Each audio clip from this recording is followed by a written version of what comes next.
Assalamualaikum warahmatullahi wabarakatuh. Nah, selamat datang kembali di mata pelajaran ekonomi.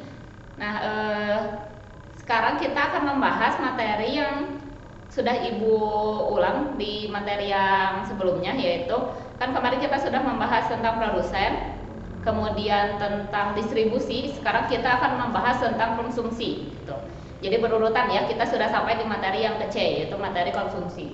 Nah, seperti yang sudah kalian lihat di sini, konsumsi juga adalah salah satu dari kegiatan ekonomi. Apa itu konsumsi? Nah, konsumsi sendiri itu adalah kegiatan untuk menghabiskan faedah atau kegunaan dari suatu barang gitu.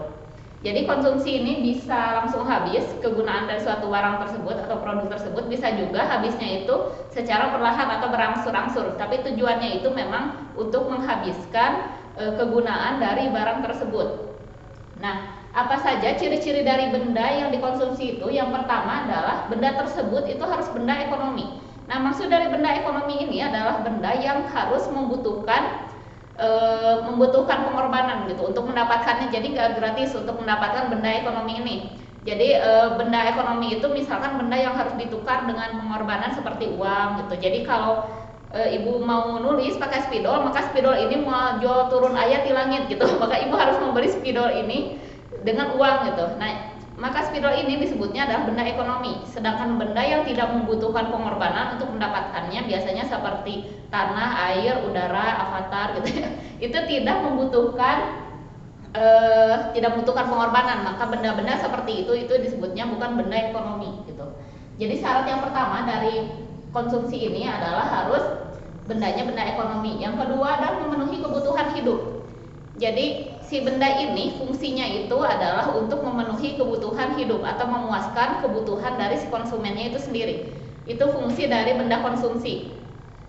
Nah, yang ketiga adalah manfaat, nilai atau volumenya akan berangsur-angsur berkurang gitu. Jadi tidak mungkin ada benda yang selamanya awet gitu. Pasti benda tersebut memiliki jadi ada nilai turunnya gitu. Jadi apa ya, kalau dalam akuntansi disebutnya, jadi ada penurunan. Jadi ada penurunannya. Harta itu ada penurunannya, tidak selalu tetap seperti itu. Jadi kalau kalian beli spidol ini misalkan seharga 7.000, ini pas dijual lagi itu nggak mungkin 7.000. Kalau apalagi kalau sudah pernah kalian pakai sekali misalkan, itu nggak akan jadi 7.000, pasti berkurang. Kenapa? Karena kalian sudah merasakan manfaat dari spidol ini, jadi pasti berkurang nilainya. Itu yang disebut dengan manfaat, nilai atau volumenya berangsur-angsur berkurang, seperti itu. Nah, terus yang berikutnya, materi yang berikutnya itu mengenai benda konsumsi. Ini kan ciri-ciri dari benda konsumsinya itu sendiri. Nah, sedangkan kalau dibagi menurut pemakaiannya, benda konsumsi itu terbagi dua. Ada benda yang habis dalam sekali pemakaian. Benda yang habis dalam sekali pemakaian itu contohnya seperti makanan, minuman, obat-obatan. Itu kan hanya sekali pemakaian langsung habis ya, benda seperti itu. Yang kedua adalah benda yang pemakaiannya berulang-ulang. Misalkan seperti pakaian, laptop, misalkan tas, sepatu, itu adalah benda-benda yang pemakaiannya berulang-ulang, tetapi nilainya itu pasti akan terus berkurang gitu. Jadi kalau sepatunya sama kalian terus dipakai berkali-kali gitu, itu kan pasti sepatunya akan rusak gitu lama-lama. Nah, yang berikutnya, kenapa sih kita harus melakukan konsumsi ini? Tujuannya apa? Tujuannya yang utama itu adalah untuk memenuhi kebutuhan hidup secara langsung untuk konsumennya.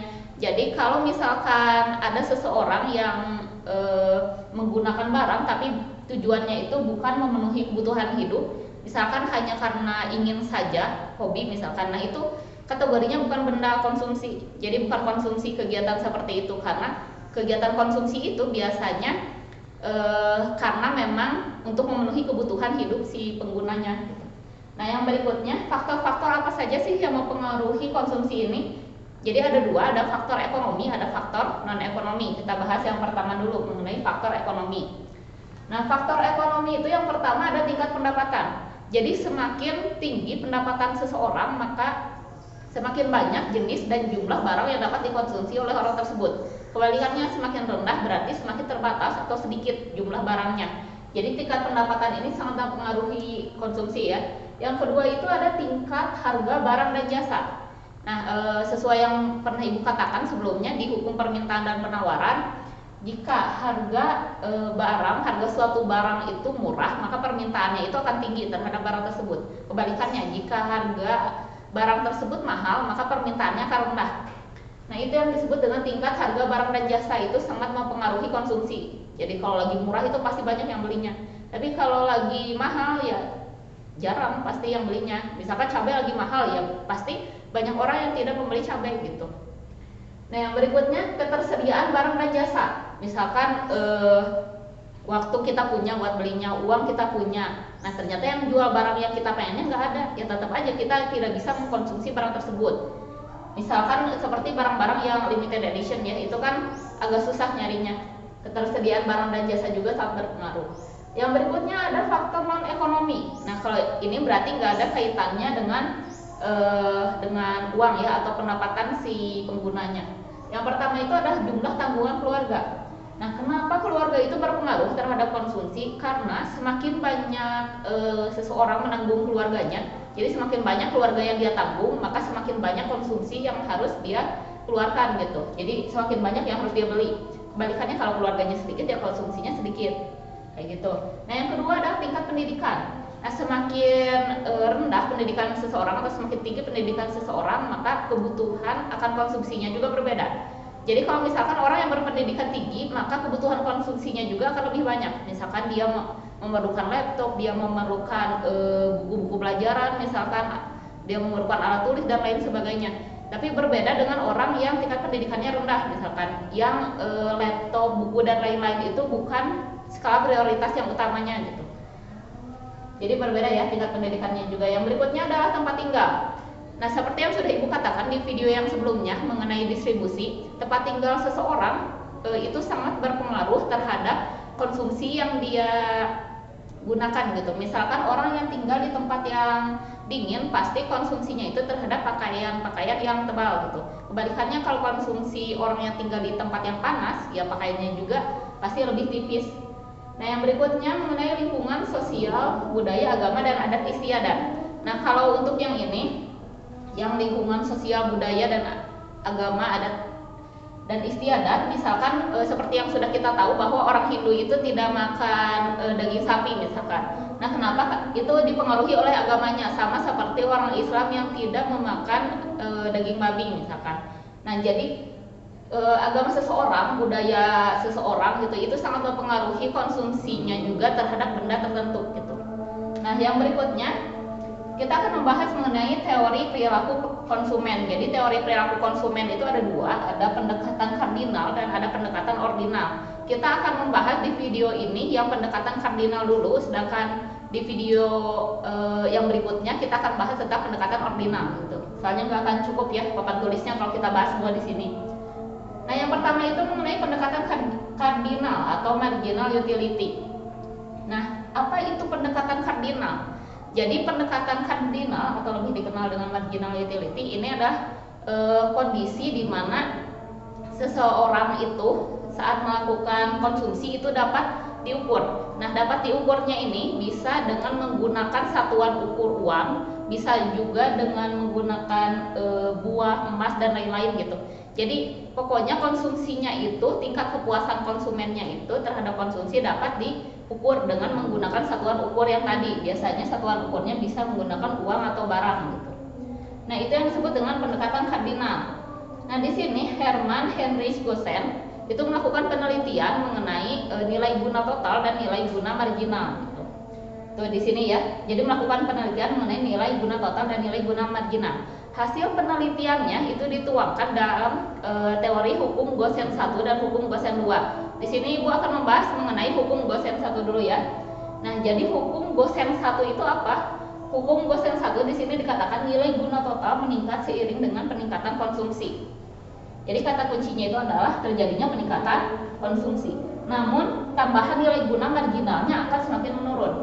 Jadi maksud dari hukum Gosen 1 ini adalah di saat seseorang itu mengkonsumsi jenis produk yang sama gitu, jenis produk yang sama secara terus-menerus, maka orang tersebut akan memiliki tingkat kepuasan tertinggi, kemudian akan mencapai titik kejenuhan. Jadi pasti akan menurun, tidak akan selamanya itu tinggi. Contohnya seperti ini, saat kalian sedang haus, sedang haus gitu, habis lari atau habis olahraga, pasti kalian pengennya minum kan. Nah setelah kalian minum 1 gelas, segar, minum lagi 2 gelas, wah makin segar gitu. Nah kalau kalian terus-terusan minum, gelas ketiga dan gelas keempat itu jadinya nggak akan segar, malah jadinya bakal jadi kembung mungkin ya. Kenapa? Karena kalau kalian mengkonsumsi satu jenis produk yang sama secara terus-menerus, maka kalian akan mencapai titik kepuasan tertinggi, kemudian akan menurun atau menjadi kejenuhan. Nah itulah yang disebut dengan hukum Gauss yang satu gitu. Jadi kondisi peningkatan konsumsinya meningkat gitu, namun tambahan nilai guna marginal menurun gitu. Jadi kepuasan yang berikutnya itu akan terus menurun. Nah jika digambarkan seperti biasa, kita menggunakan tabel dan kurva, itu tabelnya akan jadi seperti ini. Misalkan kalian mengkonsumsi pizza secara terus menerus, jadi konsumsi yang pertama 0, yang maksudnya belum mengkonsumsi ya, berarti nilai guna totalnya 0 karena belum mulai mengkonsumsi gitu. Nah di yang pertama di sini 0 baru pertama. Seperti biasa kita mulai dari 0 dulu. Pertamanya mengkonsumsinya nilai guna totalnya 40. Berarti dari 0 yang asalnya tidak ada ke 40. Dari 0 ke 40 kan ada jarak 40 ya. Nah, jarak tadi itu disebutnya adalah nilai guna marginal. Ingat ya bahwa nilai guna marginal ini adalah penambahan dari target awalnya gitu. Target awalnya kan 0. Terus di pertamanya langsung bertambah 40. Tuh berarti kita punya yang ini selisih 40 tuh. Ini kan selisihnya jadi 40 ya. Nah, yang 40 ini disebutnya penambahan marginal gitu, atau nilai guna marginal. Nah, yang keduanya itu mengkonsumsinya 70 ya nilai guna total. Maka selisih dari yang pertama dari 40 ke 70 itu adalah 30. Nah, berarti nilai guna marginal yang kedua 30. Yang ketiga juga sama, dari 70 ke 90 ada selisihnya 20. Yang keempat juga sama 100. Dari 90 ke 100 ada selisihnya 100. Nah, mulai dari yang keempat, yang ini ke yang kelima itu tidak bertambah lagi. Kenapa? Karena 100 itu sudah mencapai titik yang tertinggi. Ingat ya bahwa di hukum Gauss yang satu itu pada saat seseorang mencapai titik yang tertinggi, maka itu akan menurun gitu. Maka akan kemudian menurun karena sudah mencapai titik yang tertinggi. 100 ke 100 maka tidak ada penambahan nilai guna marginal. Jadi 0 penambahannya. Kemudian jika dia masih mengkonsumsi pizza yang tadi untuk ke-6 kalinya, maka bukannya puas gitu, tapi malah menurun. Jadi udah enak duluan gitu makan pizzanya. Jadi turun jadi 90. Berarti di sini ada penurunan tingkat kepuasan yang marginal tadi dari 100 ke 90, yaitu sebesar minus 10. Jadi kalau kalian gambarkan dalam kurva, maka bentuknya itu akan seperti ini. Seperti biasa, total utility dan marginal utility-nya ini yang vertikal, sedangkan yang horizontalnya itu marginal utility, yang penambahan marginal. Nah, kita hitung yang pertama dulu, kita gambar kurvanya. Jadi yang pertama, di sini pertama ke 40 ya, pertama ke 40. Maka kita bikin titik-titik garis putus-putus dari 40 ke 1. Kan pertama ya. Berarti ini yang pertama. Titiknya ada di sini. Yang kedua sekarang. Yang kedua ada di 70. Di sini. Ini yang kedua, ini 70. Berarti seperti biasa tinggal kalian tarik garis putus-putus, kasih tanda ini yang kedua gitu. Ada di sini ya. Yang kedua lebih bagus kalau warnanya beda ya. Nah, yang berikutnya yang ketiga itu ada di 90. Yang ketiga di 90. Berarti kita tinggal gambar lagi yang ketiga di sini di 90. Tuh. Tarik garis putus-putus ke sini. Ini yang ketiga. Tuh di sini ya.